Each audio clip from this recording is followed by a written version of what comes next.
This is A Word, a podcast from Slate. I'm your host, Jason Johnson. Former President Donald Trump is now a convicted felon.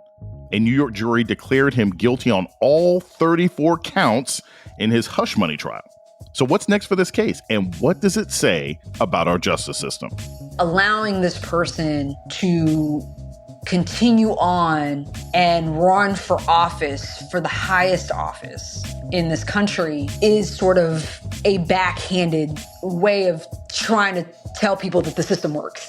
More on the Trump verdict coming up on A Word with me, Jason Johnson. Stay with us. McDonald's presents Burger Reviews by Hamburglar. Today's review: the hotter, juicier classic burgers. Mr. Hamburglar, robble, robble. He said, "Of all the McDonald's burgers I've ever hamburgled, these are the hottest, juiciest, and tastiest." Robble. Hamburglary is on the rise. Get caught with a medium double cheeseburger meal for $6. Price and participation may vary. Promotion pricing may be lower than meal price. Comparison to prior classic burgers. Ba-da-ba-ba-ba. Hey Slate listeners, I'm Christina Cauterucci, the host of Slowburn, Gaze Against Briggs. I want to tell you about a special event we're doing at the Tribeca Film Festival in New York City on June 13th. To celebrate the new season of Slowburn and Pride Month, we'll be hosting an exclusive taping of the show with special guests including Eric Marcus, the host of Making Gay History. We'll dive deeper into this season and talk about the lasting impact of the Briggs Initiative and the continued fight over LGBTQ rights in schools. Plus, we'll share some behind-the-scenes stories and never-before-aired tape from this season. It'll be the perfect way to celebrate Pride Month this June, with LGBTQ stories and voices across generations. You won't want to miss it. Again, that's June 13th at the Tribeca Film Festival in New York City. You can get tickets now at tribecafilm.com/slowburn. Hope to see you there.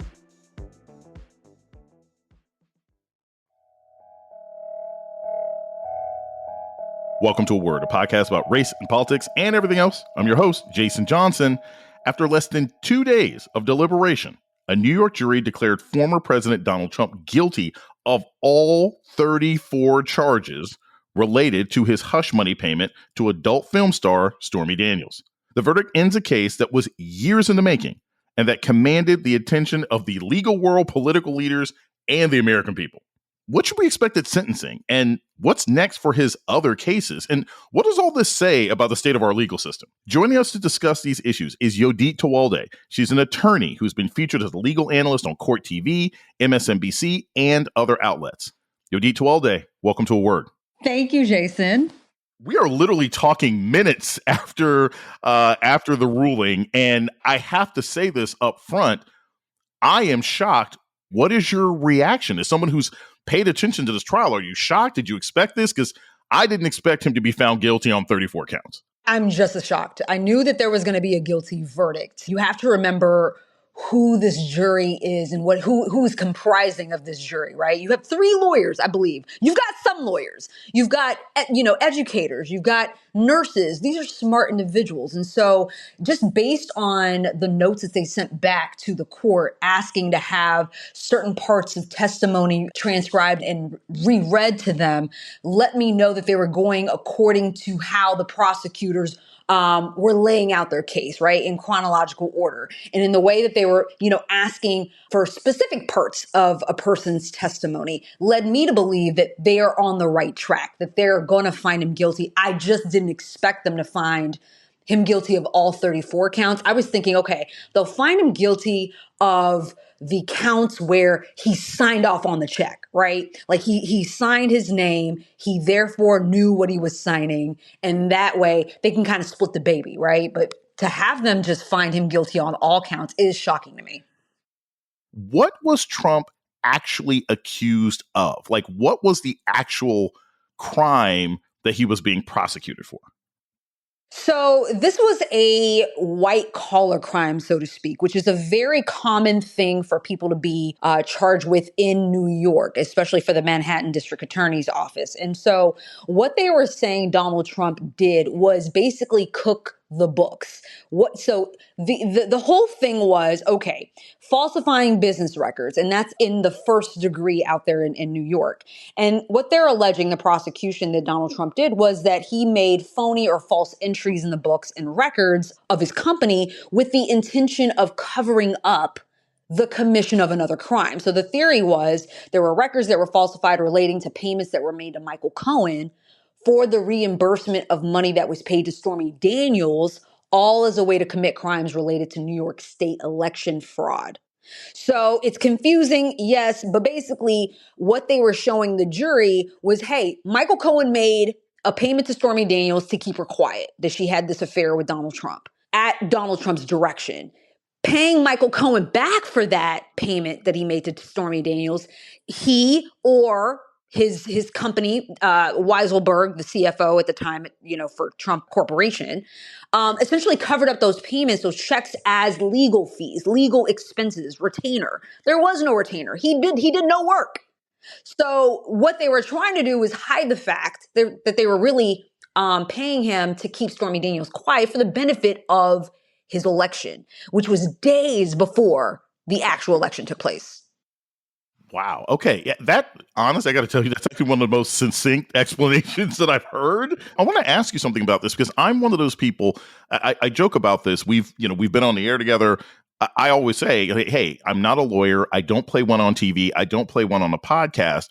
And I think there's probably a lot of people out there that thought to themselves, okay, so he paid off a mistress. Why is that illegal? And what you're saying is it's not just paying off your mistress that's illegal. It's hiding it and calling it a business expense that's illegal. Right. Paying for someone's silence isn't illegal. It's how he tried to cover that up. And not only that, it was a campaign donation, so to speak. And there were campaign finance violations because you're supposed to report any campaign contributions. And that wasn't reported. So going into this case, my first thought would be, okay, you've got this complex thing that you got to sort of explain to people. Can you give us just a little bit of background on maybe just one point in this case that you think was a turning point? Do you think it was Hope Hicks' testimony, who had worked in the White House? Do you think it was Michael Cohen's testimony? What do you think might have been a turning point either for or against the prosecution in this case? Well, I can definitely tell you it wasn't Michael Cohen alone. He was a problematic witness. The prosecution in their closing arguments said, we didn't pick Michael Cohen up from the witness store. He wasn't the witness that we chose. But he came in here, he told you the truth, and we corroborated his testimony. We pre-corroborated his testimony with all these other people that didn't want to testify. Some even said that they still admire Donald Trump, right? You had David Pecker, Hope Hicks, who broke down in tears, still admired this man and his family, right? And they said things that helped corroborate what Michael Cohen said. Was there a turning point for the prosecution? I don't think so. I just think that they covered their bases so well. I mean, their closing arguments was 5 hours long. That could have actually worked against them because in the mind of a juror, they could think, okay, this should be very simple, right? This is something that we've covered. You've covered for weeks now. You've thrown a bunch of evidence at us, and this should be tied up in a nice little pretty bow, with something short and sweet. But the fact that you're taking this long tells us that you're trying to really convince us that you have a case. But that didn't turn out to be the case. They were really thorough. It worked to their benefit. So that was a good thing for them. I think a turning point for the defense that I thought was going to cause the prosecution to maybe get some not guilties was when they caught Cohen in one of the biggest lies. I don't think that the jury found that he was completely lying. Even if they were, and I don't know if you know, but the 96-second conversation that they kept harping about that Cohen claimed he had with Donald Trump, and that he said it was about A, when really the defense exposed that it could have been only about B. But then in closing arguments, what the prosecution did is literally hold up a fake phone to their ears and said, here's what you can say in 96 seconds. So it's possible that Cohen talked about A and B. That worked to the prosecution's benefit, and I think that might have saved them. But no real turning point. I think it was just them really covering their tracks and really trying to make sure that they presented witnesses that could really corroborate what Michael Cohen, because that was their last witness, what he was going to say on the witness stand. Because he was a problematic, known perjurer, convicted perjurer. So they needed to really, really pre-corroborate his testimony. We're going to take a short break. When we come back, more on the Trump verdict. This is A Word with Jason Johnson. Stay tuned. Having choices is good, and checking accounts are no exception.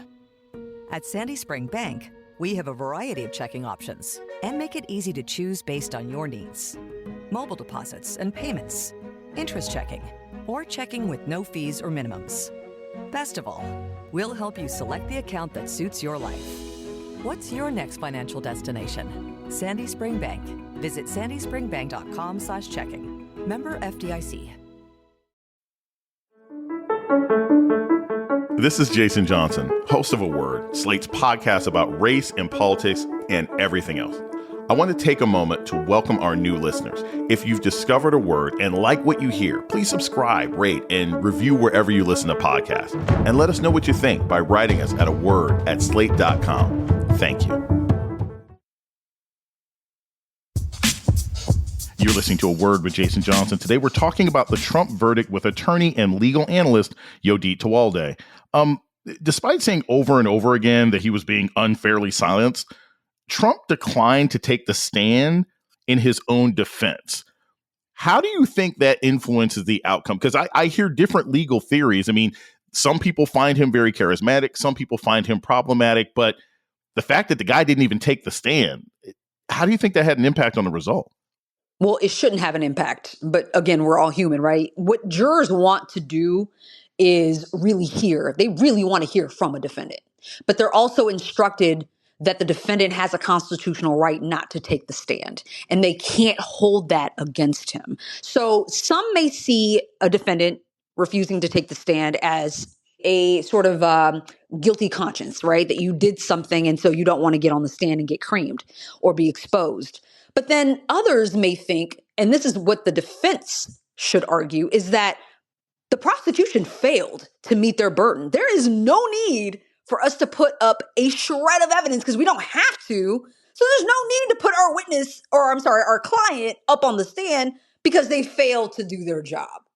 But see, what the defense did was they put up a witness that didn't help them at all. What they should have done is just shut it down, right? Like we've creamed Cohen on the stand. We've exposed his lies on the stand right before your eyes. We don't need to put up a shred of evidence, including putting up our client, Donald Trump. They shouldn't hold that against him. And honestly, I don't think that they did. I just think that they believed the evidence that the prosecution presented. That's it. So you mentioned that the defense only had one person that they brought up, and you said that they didn't necessarily help. Who was the one witness that Trump's defense brought forward, and why did that person not help? Like, why did they end up, at least in your view, actually damaging his defense more than bolstering it?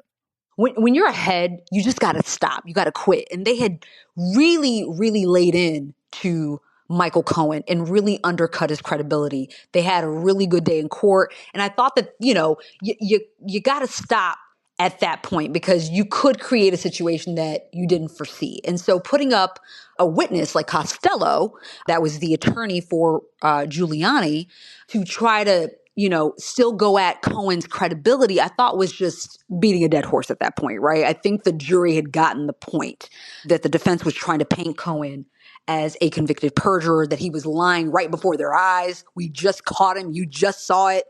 So we're not talking about just old lies, but just new ones that he's creating on the stand. And to put up a combative witness who didn't really come off well, who really angered the judge, was really kind of disrespectful to the judge at certain moments in the trial in front of the jury, just wasn't a good look overall. And they could have done without that witness.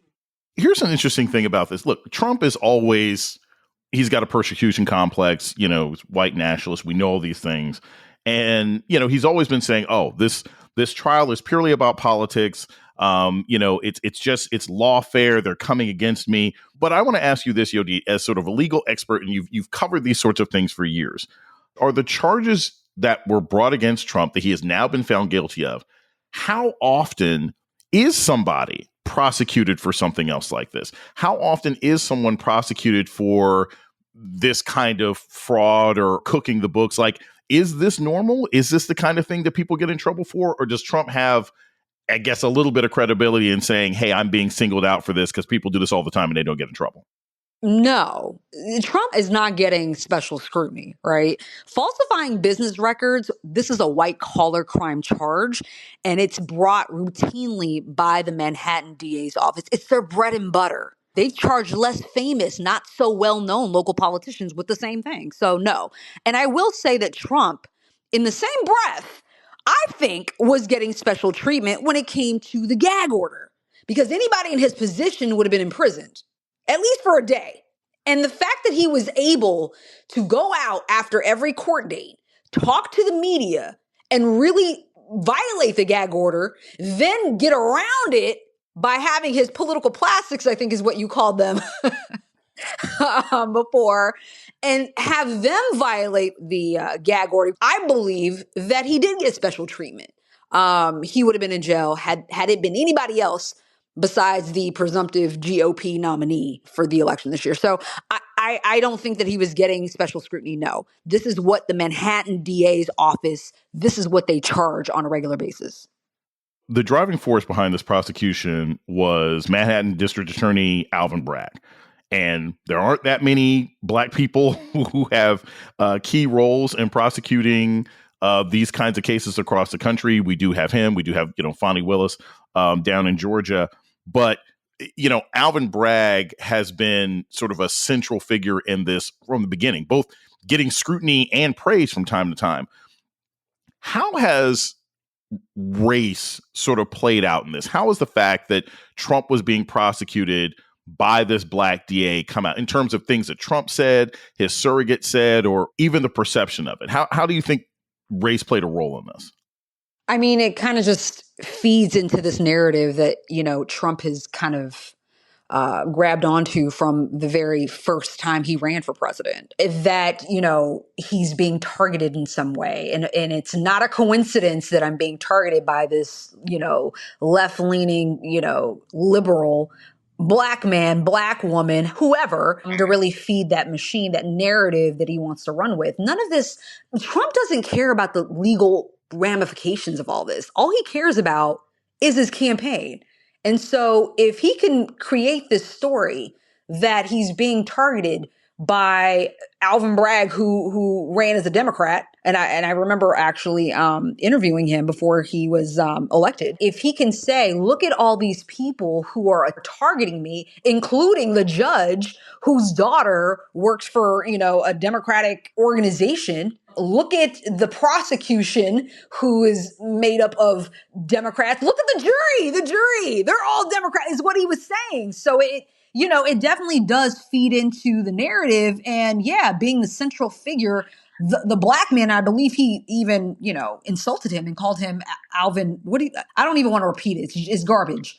Definitely played in, I think, to this narrative that, people of color are certainly not for Donald Trump in this trial, that is. So I definitely think race plays a role no matter what. It plays a role in the makeup of a jury. He's probably going to talk about the makeup of the jury soon. Not only are they from Manhattan, so they're liberals, but, some were, half of them are people of color. I'm not sure. I wouldn't be surprised if he actually went that route. So, Fonnie Willis being the person in Georgia heading the prosecution there against him. So yeah, it plays well into his narrative for sure. We're going to take a short break. When we come back, more about the Trump verdict with legal analyst Yodit Tewolde. This is Word with Jason Johnson. Stay tuned.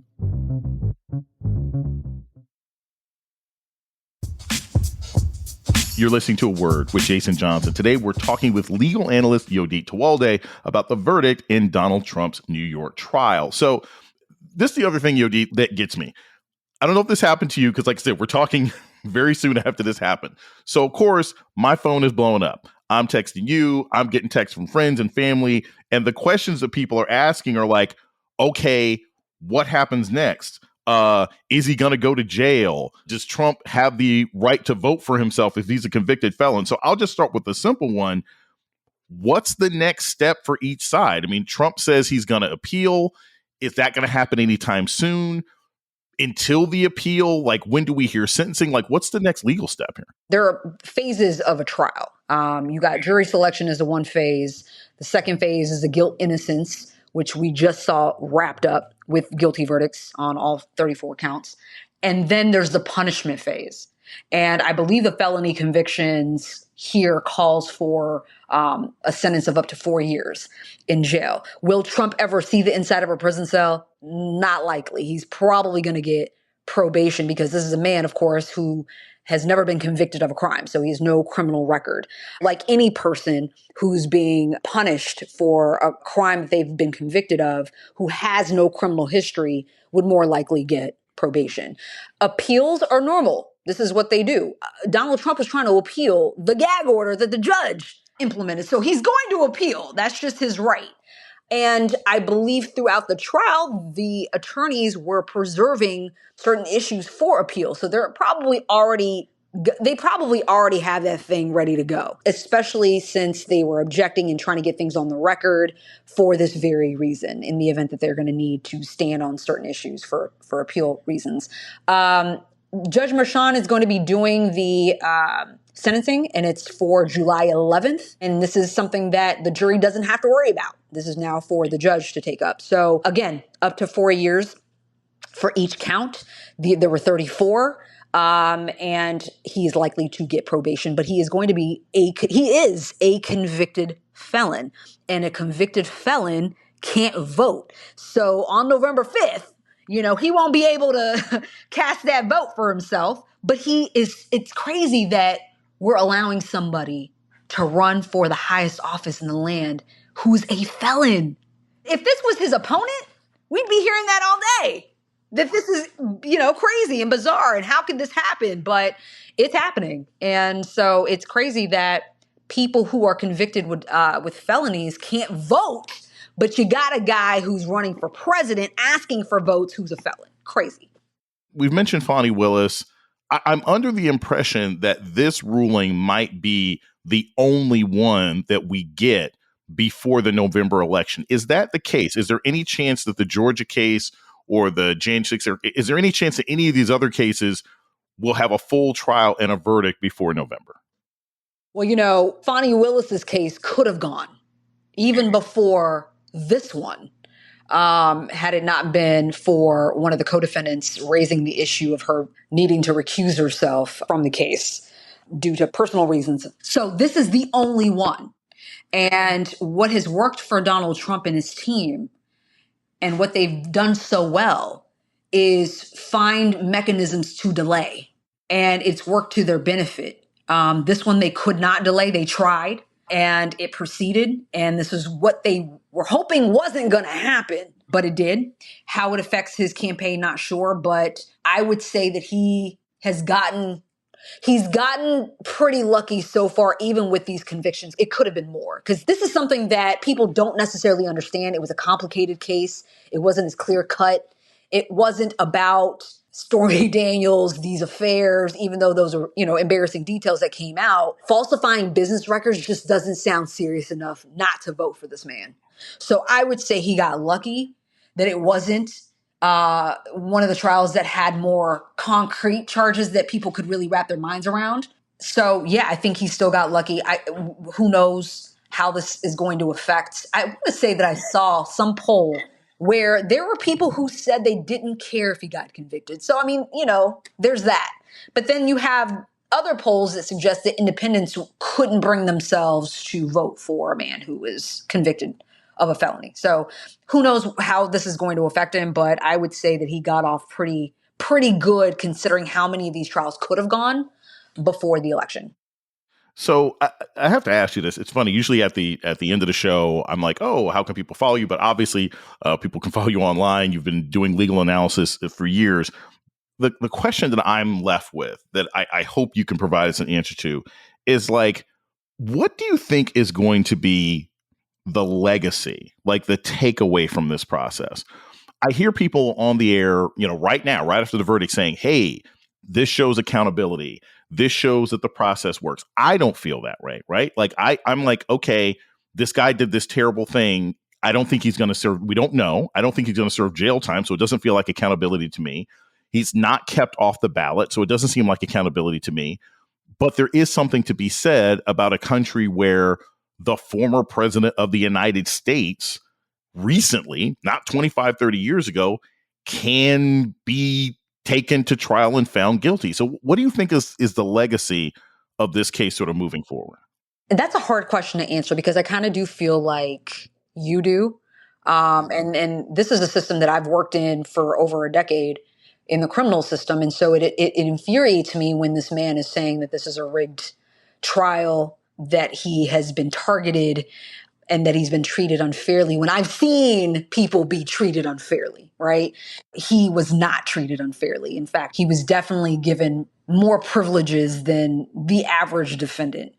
And allowing this person to continue on and run for office, for the highest office in this country, is sort of a backhanded way of trying to tell people that the system works. Because you have people who lose so much when they are charged, when they are found guilty of a crime, and they're on probation. I mean, there are so many limitations that they have to experience, and yet you have this white man. He has the biggest platform in the world, so to speak, and could dictate people's lives in a way that he already has. And how is that justice? How is that supposed to teach us that the system works? So I understand that argument, but I also do believe that this tells people that it doesn't matter if you used to be the president, you commit crimes, we're going to come and get you. Even if you think that this crime is something that's unimportant, it shows accountability. And I want to say that I'm very impressed with the prosecution, given the gravity of it all, to still pursue it, because I believe the DA before Alvin Bragg decided not to pursue the charge. And I thought that it was very big and brave of Alvin Bragg, given who he is, this black man, holding this position of power, to still move forward with the evidence that they had, which obviously convicted him on all 34 counts. So very proud of the prosecution, very proud of the jury. And that's the biggest takeaway. The jury didn't volunteer for this. I'm sure every single one of them didn't want to serve on this jury, right? But they still stuck through it through several weeks of the former president literally in the same room, a couple feet away from them, right? And having to take different routes home just so they can be safe. And really, honestly, the alternates as well, not even being used. Right? There was no juror that needed to be replaced by an alternate. So they really stuck with it. They came back with 34 guilty verdicts, knowing what that could possibly mean. It's a scary process. And so it's important, and I can't emphasize this enough, to serve as jury members, to really serve your country, to really, take on that duty and really understand the importance of it. Because you just never know who the defendant is in a case. And I want people to still believe in the process. I do. It's just very hard. And I understand the argument of, well, we've got to see more of this guy in our face on TV, on, these social media platforms, running for president, and he could possibly win. And you've got the most powerful person in the world, right? Who's a convicted felon. Yodit Tewolde is an attorney and legal analyst. Thank you so much for joining us today at the last minute on A Word. Thank you. And that's A Word for this week. The show's email is aword@slate.com. This episode was produced by Kristie Taiwo-Makanjuola. Ben Richmond is Slate's Senior Director of Podcast Operations. Alicia Montgomery is the Vice President of Slate Audio. Our theme music was produced by Don Will. I'm Jason Johnson. Tune in next week for A Word.